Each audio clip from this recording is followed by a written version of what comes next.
নমস্কাৰ, মোৰ অন্য এটা ভিডিঅ'ত আপোনালোকক স্বাগতম জনাইছোঁ। এইটো একচুৱেলি এমপ্লয়ীবিলাকৰ কাৰণে এইটো ভিডিঅ'টো গভৰ্ণমেণ্ট অফ আছামৰ ফাইনেন্স ডিপাৰ্টমেণ্টৰ পৰা এইটো আহিছে, চাব পাৰে। এইটো কি হয়, একচুৱেলি ইঞ্চুৰেঞ্চৰ কথা ক'ব। এইটো standard operation procedures for regular permanent employee, regular বা পাৰ্মানেণ্ট এমপ্লয়ীবিলাকৰ কাৰণে এইটো জিৰ' প্ৰিমিয়ামত ইঞ্চুৰেঞ্চ কভাৰেজটো দিছে। কি আছে তাত চাব পাৰে। ইয়াত আপোনালোকে গম পাইছে, কেইদিনমান আগত ঘোষণা কৰিছে এইটো অৰ্ডাৰ কপিটো।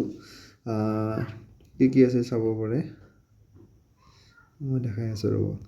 ইয়াত কি দিছে, টাৰ্ম লাইফ ইঞ্চুৰেঞ্চ, মানে কিবা এটা যদি হয় এইটো প্ৰায় 10 লাখ টকা বেনিফিট পাব টাৰ্ম লাইফ ইঞ্চুৰেঞ্চ। আৰু পাৰ্চনেল এক্সিডেণ্ট ইঞ্চুৰেঞ্চ, এইটো কি আছে, তো যদি ডেথ হয়, এক পাৰ্চনেল এক্সিডেণ্ট ধৰা হ'ল বাইক, তেনেকুৱা ধৰণৰ কিবা এক্সিডেণ্ট বা কাৰ এক্সিডেণ্ট, তেনেকুৱা ধৰণত প্ৰায় 1 কৰোৰ টকা বা 1 লাখ টকা পাব। আৰু পাৰ্চনেল টোটেল ডিচেবিলিটি, ধৰা হ'ল ভৰি দুখন ভাঙি গ'ল, হাত দুখন ভাঙি গ'ল, যদি তেনেকুৱা ধৰণৰ ডিচেবিলিটি হয়, তেনেকুৱা ক্ষেত্ৰত আপ টু 1 লাখ টকা বুলি কৈছে। মানে হয়তো 10 লাখ টকা হ'ব পাৰে, 20 লাখ বা 50 লাখ 60 লাখ হ'ব পাৰে, আপ টু 1 লাখ টকালৈকে টোটেল ডিচেবিলিটি হ'লে তেওঁলোকে চাই বুজিটো দিব এইটো। আৰু পাৰ্মানেণ্ট পাৰ্টিয়েল ডিচেবিলিটি যদি তাতকৈ কম আপ টু 80 লাখ টকা, এইটো তাৰমানে এইটো তেনেকুৱাই আৰু একো কৰিব নোৱাৰে, মানে হাত ভৰি যদি তেনেকুৱা ভাঙি যায়, আপ টু 80 লাখ বুলি কৈছে।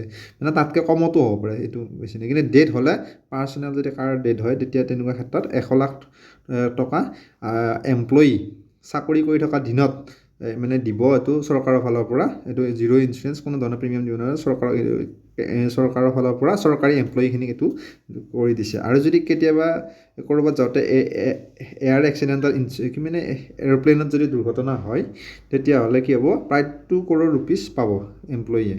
এক্সিডেণ্ট কাৰ হ'লে 1 কৰোৰ, আৰু পাৰ্মানেণ্ট টোটেল ডিচেবিলিটি হ'লে আপ টু 1 লাখৰ ভিতৰত কিমান পায় সেইটো তেওঁলোকে ঠিক কৰিব। আৰু এক্সিডেণ্টেল যদি এয়াৰ এক্সিডেণ্টেল হয়, এৰ'প্লেন ক্ৰেছ তেনেকুৱা ধৰণৰ হয়, তেতিয়াহ'লে 2 কৰোৰ মান পাব। এইটো অকল ষ্টেট গভ এমপ্লয়ীৰ কাৰণে সেইটো ওলাইছে, state gov employee. New account, কি কৈছে, new account management, the state government employee shall open salary package account during ইণ্ডাকশ্যনৰ এইটো চেলাৰী পেকেজটো বনাব লাগিব। এইটো একাউণ্টত যাৰ চেলাৰীড একাউণ্ট বনাব লাগিব। এইটো বেংকত যায়, যিসকলে চেলাৰীড একাউণ্ট বনোৱা নাই, তেওঁলোকে চেলাৰীড একাউণ্ট বনাব বেংকত গৈ। সেইটো এতিয়াই বনাই থ'লে ভাল। The state government employee shall verify that existing account is categorise salary একাউণ্টৰ, সেইটো ঠিক আছে, এইটো ঠিকে আছে। সেইটো মই ক'লোৱে, মই যিটো কথা কৈছোঁ সেইটোৱে। নেক্সট কথাটো কি আছে চাই লওঁ আমি। এইটো কি কৈছে, ক্লেইম প্ৰকিডৰ, কি ক্লেইম প্ৰকিডৰ আছে, account type, passbook, account statement, কিবা কিবি দিছে, এইটো চাব পাৰে আপোনালোকে। চেক দিয়াৰ একাউণ্ট টাইপ ইণ্ডিয়াৰ বেংক পাছবুকৰ একাউণ্ট ষ্টেটমেণ্ট চেক কৰিব দিছে। Visit the nearest branch or use the passbook printing machine to confirm the categorisation, এইটো কেটেগৰীত আছে নে নাই এইটো চেক কৰিব দিছে। If the account is not categorized as a salary account, she should submit a written request to branch manager. এইটো branch manager তেওঁলোকক ক'লে তেওঁলোকে এইটো চেলাৰীড একাউণ্ট বনাই দিয়ে। তেতিয়া কি লাগিব, পান কাৰ্ড, আধাৰ কাৰ্ড আৰু 6 মান্থৰ চেলাৰী ষ্টেটমেণ্ট, এইটো পে শ্লিপটো তেওঁলোকক দিলে ব্ৰাঞ্চ মেনেজাৰে বা তেওঁলোকৰ বেংকৰ এমপ্লয়ীয়ে এইটো কি কৰি দিব, আপোনাৰ একাউণ্টটো চেলাৰীড একাউণ্ট বনাই দিব। সেইখিনি আপোনাৰ চাব পাৰে। আৰু ইয়াত কিবা কিবি আছিল, মই ক্লেইম ইঞ্চুৰেঞ্চ, এইটো চাওক এইখিনি। This insurance cover the employee in the event of natural death, including death due to illness and accidental death. এইটো টাৰ্ম লিমিট 10 লাখটো, নেচাৰেল ডেথ হ'লে including death due to illness, বেমাৰ যদি হয় বা নেচাৰেল হয়, সেইটো 10 লাখ টকাটো পাব এইটো। আৰু এক্সিডেণ্টতো এইটো ক'লোৱে। কিন্তু ইয়াত এটা বস্তু মই আপোনালোকক দেখাব নোৱাৰিলোঁ, কিন্তু কথাটো কওঁ, এইটো কথা মনত ৰাখিব।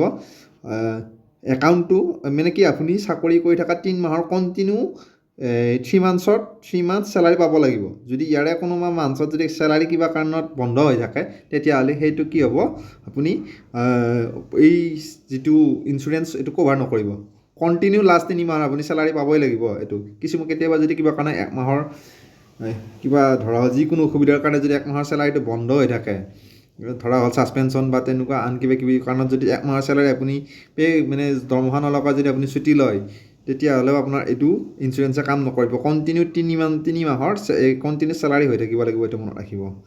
আৰু লাগিলে আপোনালোকে এইটো ষ্টেট ফাইনেন্সৰ পৰা এইটো যিটো অৰ্ডাৰ আছে সেইটো ভালদৰে আপোনালোকে ডাউনলোড কৰি চাব পাৰে ইয়াৰ ওপৰতো যদি অধিক তথ্য লাগে কিন্তু আপোনালোকে এইটো চেলাৰিড একাউণ্ট বনাব যিসকলৰ নাই গভ এমপ্লয়ী তেওঁলোকে চেলাৰী একাউণ্ট বেংকত গৈ বনালে বেংকত গৈ ক'লে তেওঁলোকে বনাই দিব এইটো আপোনালোকৰ একো অসুবিধা নাই খালি ইঞ্চুৰেঞ্চ হ'বকে লাগে এটা যাতে বিপদ আহিলে তেনেকুৱা ধৰণৰ ইঞ্চুৰেঞ্চৰ পৰা কিছুমান লোন থাকে কিবা থাকে তাৰ পৰা যে মুক্তি পায় তেনেকুৱা ক্ষেত্ৰত আপোনালোকৰ বাকী সুবিধাখিনি আছে জানে এইটো মই ভিডিঅ'টো এইখিনি এইটো ইঞ্চুৰেঞ্চৰ কিবা এটা আহিছিল সেইকাৰণে মই আপোনালোকক জনাই দিলোঁ